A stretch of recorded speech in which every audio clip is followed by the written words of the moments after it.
So, Fire and Ice, I want to bring up something in this message, and it's probably gonna go past a lot of spiritual people's ears and their eyes, because most don't have spiritual eyes to see and don't have spiritual eyes to hear either.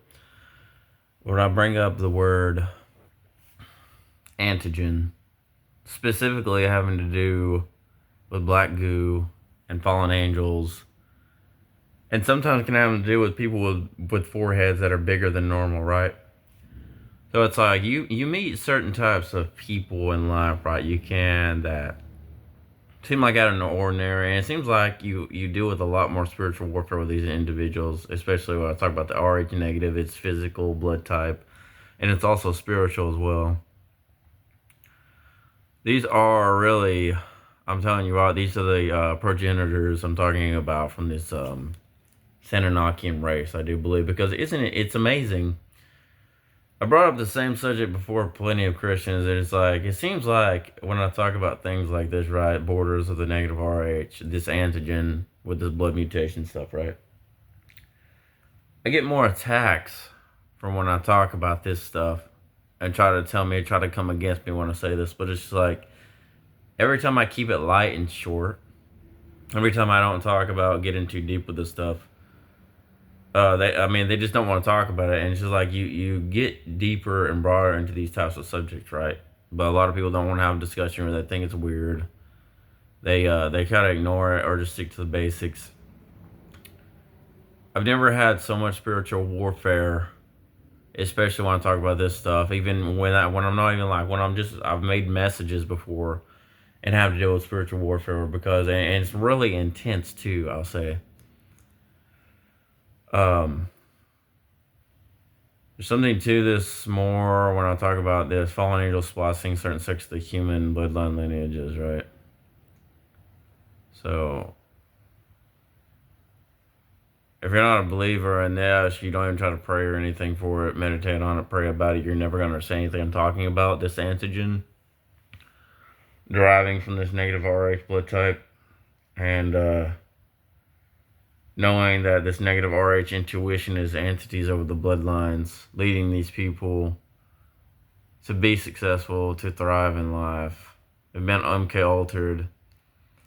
Um, Even when they go through the program, probing SRA programming, and even some that don't actually always have to go through the programming, get that antigen really signaled and activated through years and years of childhood trauma. And that's when the antigen fully kicks in, this negative Rh blood time kicks in. Uh, and really, it just has entities over the bloodline, because this is a specific blood type that is more negative than recessive, as in positive. So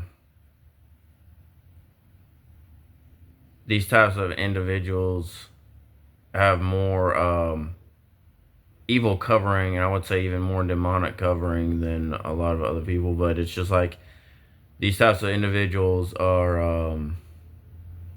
And it's like some of them, if you encounter some of their bodies or and their exteriors, like their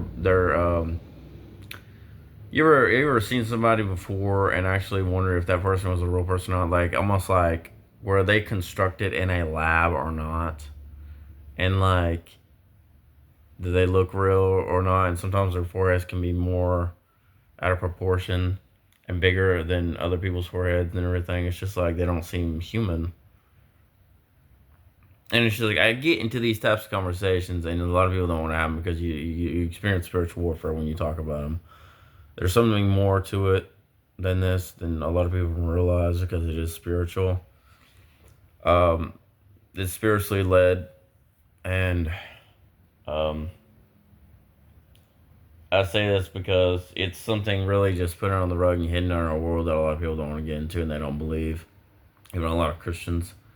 I would definitely pray about this and seek the one true Creator, and ask the Creator, is there something more to this I'm not understanding, that you need to take and put on your spiritual eyes to see exactly, and spiritual ears to see exactly what I'm talking about, to receive and eat of this fruit and receive of this, because there's a lot more to this. And I do believe it actually had something to do with the garden and it escaping out of the garden and entering into Cain's bloodline from the spirit that was in the tree of knowledge of good and evil. Really, it had a trapped frequency with it that was carried into the Cain bloodline with it. So pray about this and see what you're told, and then start talking about this stuff and see what happens. I don't know, just kind of like do it as like a little, almost an experiment. See what happens.